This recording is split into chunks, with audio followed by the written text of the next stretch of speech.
almost 29 weeks pregnant. And last week, unfortunately, I was diagnosed with gestational diabetes. Before going in for my 1-hour glucose test, I already was curious and a little suspicious about how my body would react. I have PCOS, or PMOS, as now I guess I should call it. It's very likely that I already have a pre-existing insulin resistance, and I have had kind of a higher hemoglobin A1C.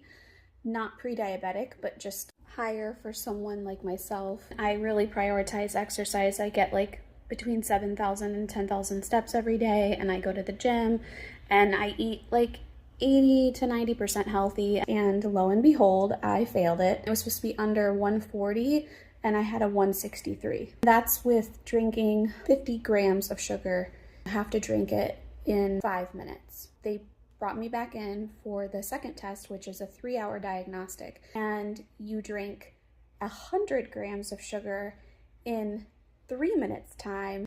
They take your fasted glucose before this, then they take it an hour after that drink, 2 hours after that drink, and 3 hours after that drink. You're not allowed to move your body. You're really not supposed to drink like that much water. I mean, you can have like a few sips of water, but certainly not to chug it, because that's basically cheating the test. I did not feel like very sick or anything after doing either of those tests.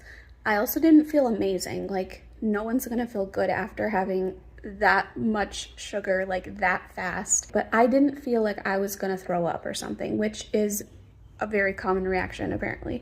I failed it again.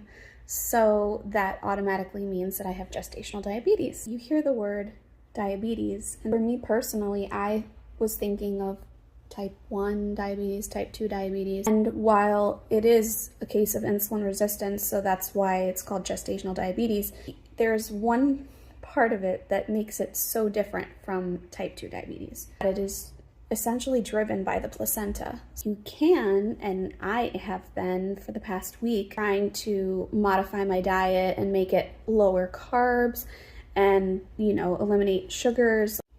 So what I've noticed with the changes that I've made to my diet thus far, those post-meal glucose readings have been generally pretty good. But what I cannot seem to get a hang of is my fasting glucose. That's very frustrating, and it's something that I really don't have much control over. But today I just wanted to specify the difference between gestational diabetes and type 1, type 2 diabetes, because it is driven by the placenta. In most cases, once you have your baby, you no longer have that.